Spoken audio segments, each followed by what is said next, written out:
Internet lore is an ongoing tapestry of niche discourse, online evil, and infamous events. And one event that solidified itself within the fibers of the internet age is the infamous Dashcon. This con came to be due to Tumblr fans wanting a space to celebrate their unique form of fandom, community, and culture. However, this ambitious convention didn't earn its reputation for being fantastic for the attendees, but instead from its disastrous organization and of course the infamous ball pit. Popular fandom YouTuber Strange Eons even did a video all about Dashcon, interviewing some of the people who were originally involved in the organization of it, as well as visiting the spiritual successor, which was Dashcon 2. Dashcon's legacy has become so well known in online fandom spaces that often when an event falls short of attendee expectations, it'll be dubbed a modern day Dashcon. And as of November 12th this year, a new con has hit the status of Liminal Ball Pit, this being To The Moon Expo.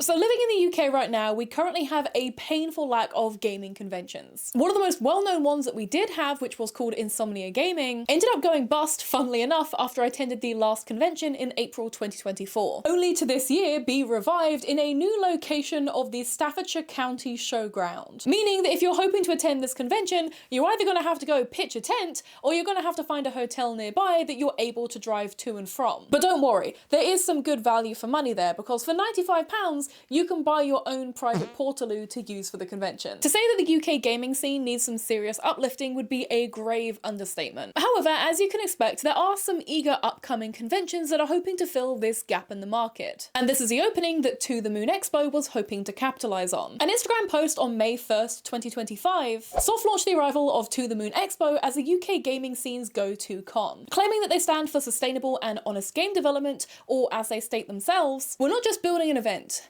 we're building a movement. Gives you chills, doesn't it? Now this would be To The Moon's first convention. And like most first cons, the bar shouldn't be held to the industry standards that big budget conventions can attain. This isn't your London Comic Con or even new upcomer MegaCon. Things often have to start small to realistically be successful and to also make sure that they stay in the green in order to run future conventions. Overambitiousness has been the killer of many well-meaning events. However, To The Moon Expo was confident, booking out Hall 1 inside of the Birmingham NEC Convention Centre and boasting a 15,000 person capacity. They also plan to run the convention over 2 days instead of one, choosing the dates Wednesday 12th and Thursday 13th. Now in my opinion, I can only imagine this was done to lower the cost of hiring out that hall, especially when big events such as Birmingham MCM were happening only a couple weeks later. Later, a content creator with 115,000 followers over on TikTok called Montaguifs posted a video discussing his alleged involvement and anticipation for the convention. Or at least he did, before he ended up privating his TikTok account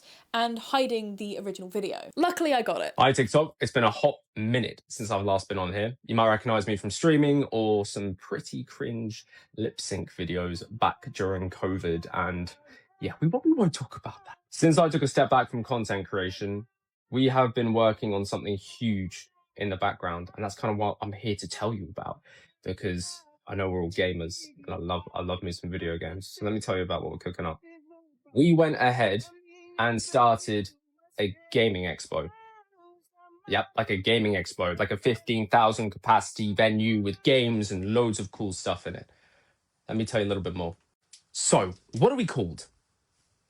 To The Moon Expo. When are we? We're on the 12th and 13th of November. And where are we? We're at the NEC in Birmingham. Yeah, it's a big old venue. I'm going to rattle it off super quick because I know all of our attention spans are cooked from consuming so much content on here. So this is what we've got going on. Ready or not, Void Interactive are coming down with a fully immersive SWAT experience. Kit yourself up, go into a level that we've literally recreated in the expo hall and vibe. Moving on from that, we have an esports tournament with League of Legends. So we've got Alawis, Watley, Dums, Sloppy Walrus coming down to play out for a prize pool with their community teams. We've then got Dovetail Games coming down, Wired Productions. We've got 2XKO coming down for the first time ever in the UK. Guys, there is just so much going on. And guess what? We've also got meet and greets. So we've got Samuel Rokin, Ghost from Call of Duty. I know where I'm going to be, for sure. And then we've got Tom McKay and Luke Dale from Kingdom Come Deliverance 2. We've got Reed Shannon and Ellen Thomas, who voices Echo and Ambessa from Arcane. Guys, there's just so much happening. Check out the website, grab yourself some tickets. We've also got a creator zone. Like, Guys, if you're not coming to this and you're a gamer in the UK that is online being like, we've got no gaming expos, I see you.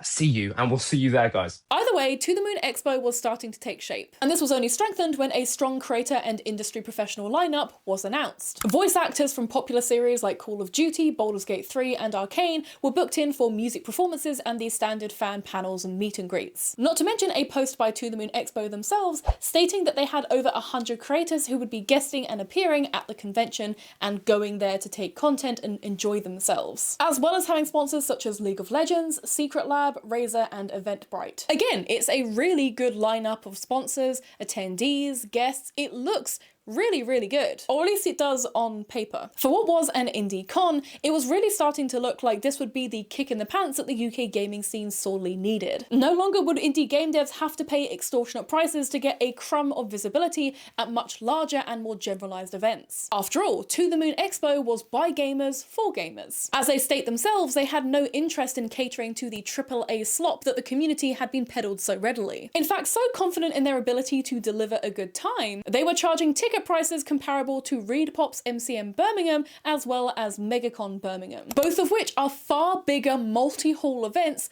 also hosted at the NEC Centre in Birmingham. The 2-day pass for To the Moon Expo was charged at $49.99 per person. A similar pass for the upcoming MCM Birmingham, which was also taking place that same month, was £65. Essentially a £15 price increase for a far more consistent and far larger event that regularly boasts 30 to 40,000 attendees over its weekend. The creator pass for To the Moon Expo was charged at £40 plus a £1 service fee. Meanwhile, creator passes for MCM and even MegaCon are often given out for free when you apply for a creator pass. Not to mention that a single day ticket for To the Moon Expo was £30, whilst next week's Birmingham MCM priority tickets are charged anywhere from £25 to £32 depending on the day that you're hoping to attend. For MCM Birmingham, Friday is the cheapest day and Saturday is the most expensive. And again, MCM Birmingham is a significantly larger event. It is a multi-hall event and it is a well-known, well-proven, well-trusted event. The cost of entry for To the Moon Expo was definitely on the steeper side, especially for what was a first-time convention with a max capacity of 15,000 people and predominantly hosting indie game titles which appeal to a more niche gaming audience. And on the run-up to the convention, a lot of creators with various size followings began to post their anticipation for this convention.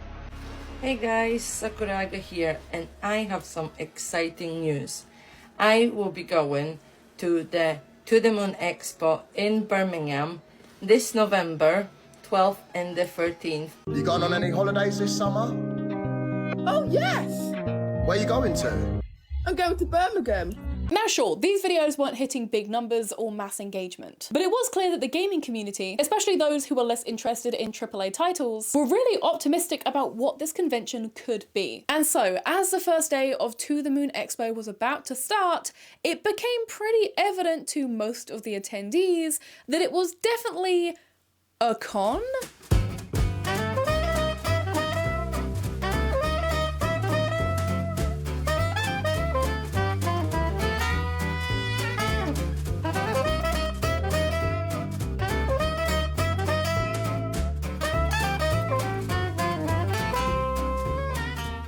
Now, to be totally fair, at the time of this event taking place, Storm Claudia in the UK was making its way up north. And with this country's terrible transit system, a lot of trains were getting cancelled and delayed, meaning that anyone using public transport could also experience severe delays in their travel. And so as the doors were due to be opening for To the Moon Expo, they actually ended up putting out a tweet saying that they'd be opening the halls closer to 11 due to the weather disruption. And you know what? Sure, fair enough. However, when attendees managed to actually start filtering their way into the con and immersing themselves in the gaming spaces and guest lineup, it really became evident that their 15,000 person capacity was just a health and safety number. Photos and videos from To the Moon may have you believing that the con was kicking off. It was lively. It was full of enthusiastic gamers who were immersing themselves and communicating and connecting. People sitting and listening closely to panels. Gamers lounging on beanbags and locked into their gameplay. Cosplayers meeting up for group photos, and of course fans meeting their favourite voice actors. And to be fair, that was definitely happening. There were definitely people having a good time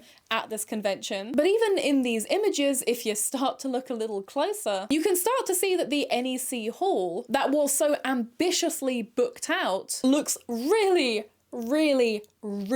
empty. Space that would usually be filled with attendees and exhibitors was left empty and liminal. Massive gaps of unused space that don't even have any kind of imagery or promotion for the event scattered throughout it. Slowly, as the first day progressed, the photos that To The Moon weren't reposting were telling a very different story over on Twitter. Pictures of the walkways looking abandoned, barely occupied by a handful of people at any one time. The industry area was also equally as bleak. Sterile metal chairs and tables segmented and squashed into a corner of the hall with literally nothing to do, eat or drink. And allegedly the creator area was also a similar dive, just being another cluster of tables and chairs and not much else. More and more tweets started to emerge with even more damning videos and photos of To The Moon Expo. People even started editing in the Dashcon ball pit for some much needed colour and reprieve. A favourite quote that I saw tweeted stated, "Crikey, there's probably more people on the moon than there." That is a brutal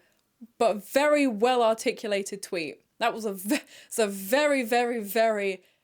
very weighty statement. But hey, let's not forget that To The Moon Expo did acknowledge that the weather conditions could definitely be affecting the number of attendees who could actually get to the event. They even put out a tweet saying that anyone who wasn't able to attend the event on Wednesday could use their ticket again for an entry on Thursday instead. And so that brings up the question, what was Thursday like? Yeah, it wasn't any better at all. Unlike the implied 15,000 person capacity and therefore attendees, the realistic number was closer to 150 to 200 people at maximum at any one time in the con hall. One poor guy on Twitter claimed to have spent over £200 just in fuel, parking, food and accommodation to attend this 2-day event, all to be met with what was considered a bootleg Dashcon. But hey, at least Dashcon had the ball pit. Welcome to Dashcon.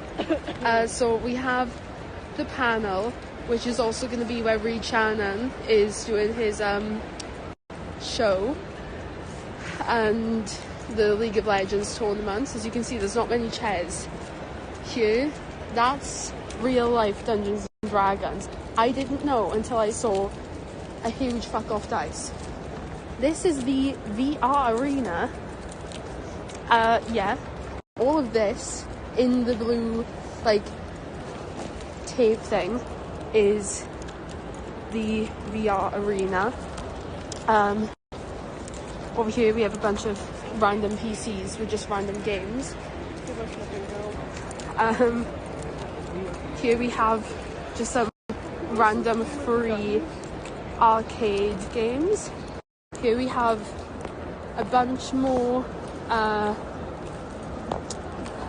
PCs. Over here, I don't actually know what's over here, but I think it's like an area for like people in the industry. Yeah, so we got distracted, but this is the thing that I don't know about.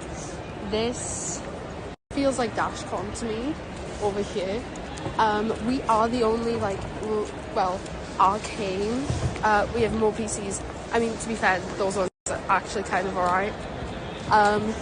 But we are the only arcane cosplayers here. There's 2 League characters cosplaying, and I haven't seen them. We're walking through, bear with, just a bunch of random tables, I think. I mean, okay, no, it's like for meetings and things like that. Okay, I get it now. This is like another paneling area. Then we have like esports college, just like a bunch of stands promoting things for their like charities basically in schools. And then around here we actually have something fun with games, but half of the time they just talk shit. Like, they just talk pure shit, and I can't keep up with it. And I'm here tomorrow as well. Back to the empty area. The food market is open. The food thing over there is closed. The toilets are all the way back It's not worth it. This is just a bunch more random PCs. Don't know what any of it's about. None of them come up to us and speak. They expect you to go up, which is like kind of annoying, because like, I don't want to go up and speak. I don't know what that is. But that's that. Then, I don't even know.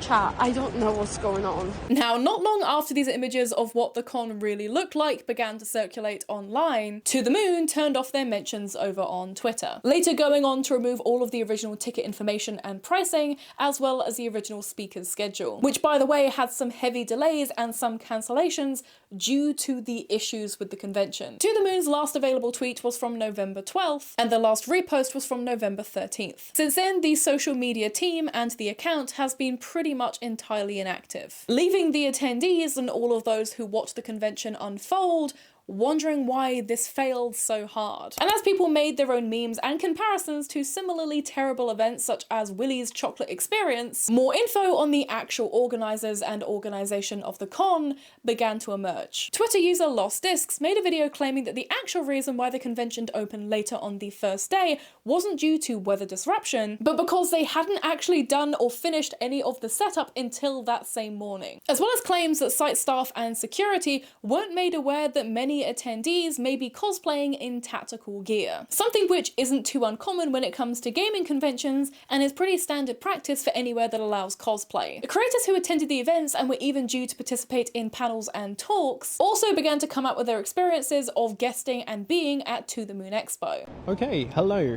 I don't really know how I'm going to format this, but I've been sort of filming around the convention hall. To The Moon Expo, I feel like it's missed the mark by quite a margin. My takeaway from all of this is that it was nice to see people, to do some networking, to talk to other content creators, hang out with my friends. Like, the last 2 days I've been pretty much glued to Ginny since I got here, and we've just been catching up and kind of talking about the situation here. I've been hearing a lot of things from social media to just around the convention hall, hearing everyone's opinions on this, and although a lot of us are thinking, yeah, there's some good things, I think there's a lot more bad than there is good. There's allegations with the owners having ties with crypto, pro AI, and a few other things, but I don't know where people gotten this information from. I haven't seen it myself. I've just been seeing what other people have been sort of preaching, I guess. To the Moon Festival, a gaming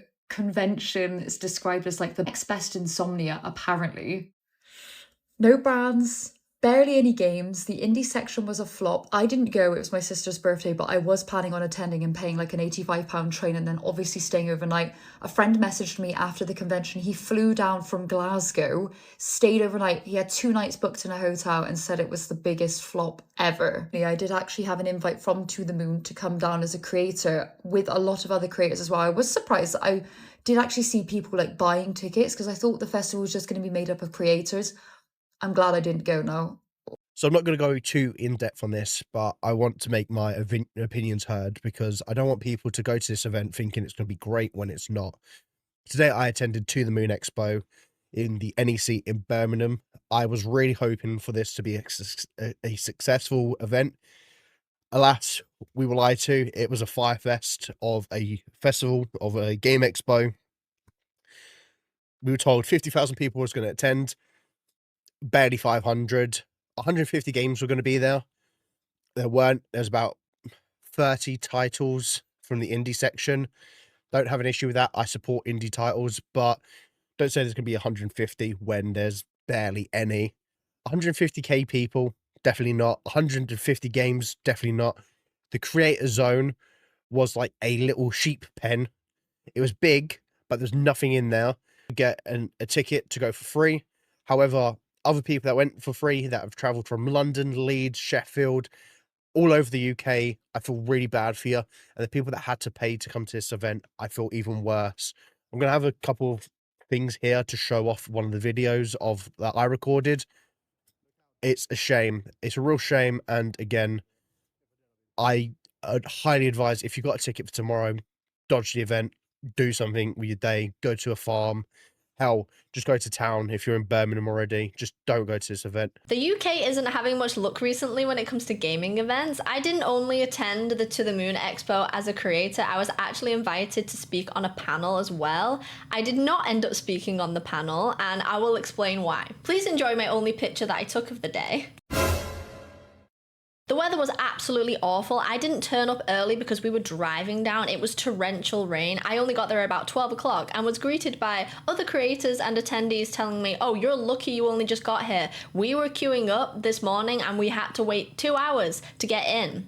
So as you can imagine, everything was delayed for the day. All of the panels on the main stage were delayed by like an hour and a half to 2 hours. But I didn't realize that my panel had been moved to later yet. So I was looking around this event like, oh God, how am I going to entertain myself for like 3.5 hours? Because at this point I still thought my panel was at 3:30. So we had a look around the event and unfortunately there was not a lot to see. You could probably do the entire event in about 10-15 minutes. So we played a few of the indie games, which don't get me wrong, the indie games were really fun. They were the most fun part of the day, but there wasn't enough of them there. It was supposed to be 150 games there, and there was between 20 and 30, I would guess. There was one vendor on their own in a corner selling paintings, which were really cool, but it was just so out of place. They said they had sold 15,000 tickets, and I just don't see how that can physically be possible. I know that the weather will have put some people off, but there was maybe a few hundred people there at best. At this point, I saw a tweet from the expo showing the times for the new panels,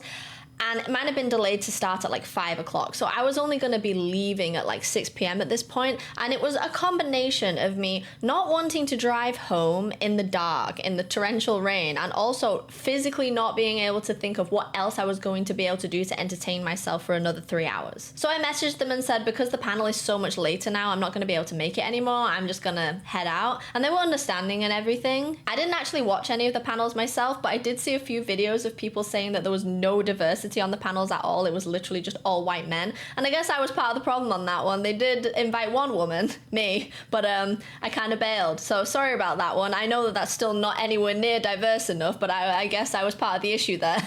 It wasn't too bad for me, thank God. I only planned to go for the one day, and we drove there and back because the trains were so expensive, but my God, my heart goes out to the people that have booked like train tickets, accommodation. People were staying over for 2 nights because it was a 2-day event. Imagine how much money that must cost, and just for it to be a massive flop. Like, you couldn't attend that expo again for a second day. So hopefully the people that were in that situation managed to find something entertaining to do in Birmingham for the second day. The disorganisation of this event was becoming painfully apparent, and as people kept talking, as they always do, allegations of the organisers themselves being a problem began to come out. Twitter user and esports player Ratgat actually made a full-length video going over the issues with the event and the organisers, highlighting red flags such as AI artwork tweets which were then later deleted, despite To the Moon Expo's claims of wanting to support sustainable and honest game development. Because if you aren't already aware, generative AI has a really detrimental impact on not only the environment, but also the local communities surrounding data centers. Not to mention the fact that AI is quite literally taking over human skilled jobs in creative industries such as the gaming industry. An account called Mooncat, which was later linked to an organizer called Monty, was found to be engaging in various crypto schemes and fan pages, as well as reposting transphobic tweets from pages such as Doge Designer, which again is a red flag considering that one of To the Moon Expo's main selling points was, we create a safe and welcoming space for all types of gamers. You can't really state that that's one of the core values of your convention when one of the organizers, Mooncat, aka Monty, is quite literally reposting transphobic rhetoric. And this back and forth between Ratgat and Mooncat ended up resulting in a disclaimer being posted to the To the Moon Expo official website, stating that any organizer's personal opinions is not reflective of the convention values. And off the back of Ratgat, who just so happens to be a trans person themselves, posting about her experience with To the Moon Expo, she received a very informal cease and desist DM over on Twitter, filled with spelling errors such as semen reasonable. Semen reasonable. Yep, that was That was in their formal cease and desist DM on Twitter. According to legal filings publicly available, To the Moon Expo was run by Animus Group Limited, and the day after the expo was finished, one of the two directors allegedly terminated their role within the con. We can only really speculate as to why that might have been, but it probably didn't help with the overall organisation and investment in the convention. It was becoming abundantly clear in the cold light of day that for a con boasting its righteous intentions and desire to create a movement, the actual structure holding it all together was simply smoke and mirrors. I feel genuinely really sorry for all the attendees who spent time and money and energy travelling down to this convention in good faith, only to find themselves bored and at a loose end in the middle of a storm. But I also feel really sorry for the indie game devs who potentially paid to have their work showcased at this event. Or if they didn't have to pay to guest there, at bare minimum gave up their time, their energy and their equipment to allow other people to hopefully enjoy their product. It was another in a long line of shady and disorganized cons that ended up missing the moon entirely and flying too close to the sun, leaving its passengers and programmers floating in space. A very liminal space. But I guess let me know down below, what do you think of To the Moon Expo? Did you attend To the Moon Expo? Have you ever been to a convention that has been so empty or liminal or disappointing? Did you go to Willy's Chocolate Experience?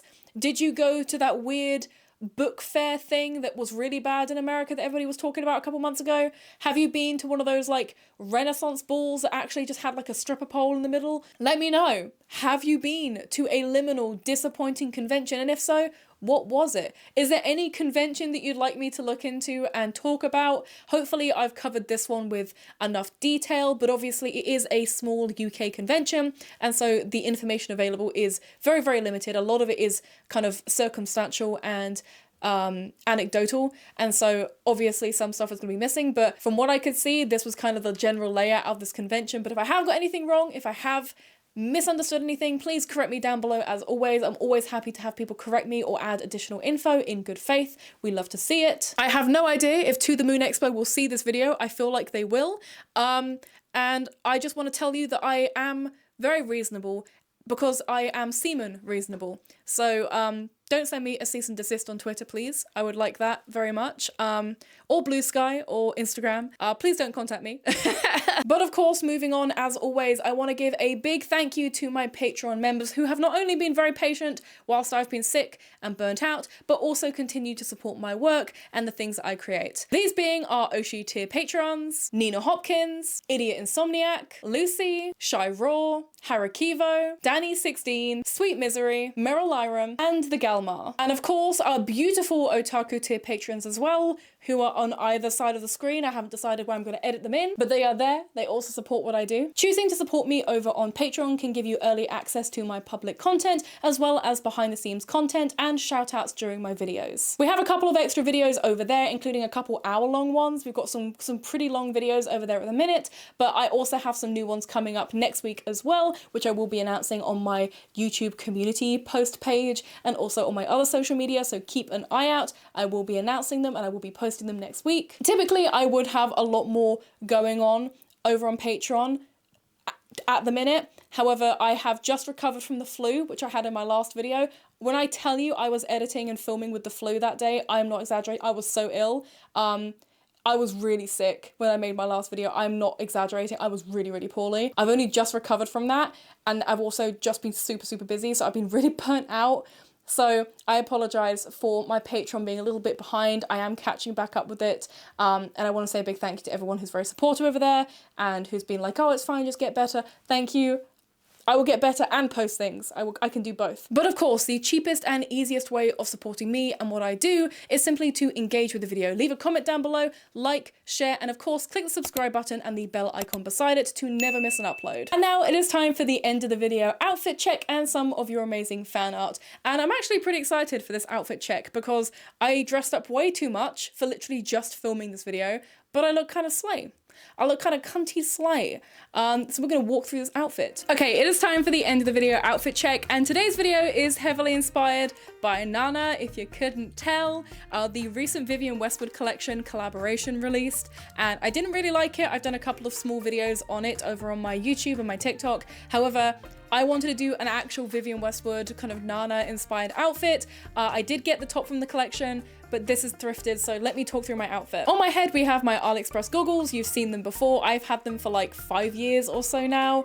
Obviously, don't typically recommend buying stuff like this from AliExpress if you can help it, but I will say these are more comfortable than my leather vintage pilot goggles. These are just really good for day-to-day wear. They're good for bashing around. I don't have to worry about them getting broken, and they just make a really cool accessory. I do mess with these. Okay, next up for jewelry, I did go a little bougie today. We have my Vivienne Westwood choker, we have my Marc Jacobs razor blade chain, and we also have my Vivienne Westwood orb necklace. Now, my t-shirt is actually from the new Vivienne Westwood x Nana collaboration. It is based off the original vintage Galaxy Westwood print that Nana wears. I would still prefer to get the slim fit version that Nana wears because this is unisex and so it fits a little boxy, but it does still look cute when tucked in, and I do think it looks quite cute with this outfit. And speaking of, the rest of this outfit was actually from Vinted. I got sent the link and I really liked how the kind of general fit looked. I do think the skirt cut is a little unflattering. It's kind of old lady-ish. It's a very straight up and down pleat rather than like a proper punky pleat, but I might get a different skirt to go with it. But we have this jacket, which is very nice, very tartan. I think adding some safety pins, a couple of pins and badges would look really cool on it, but it kind of does tuck in pretty nicely. We have my Shop Secret Heart belt, which is the Nana orb with Nana's face in it. We have the Vivienne Westwood orb with Nana's face.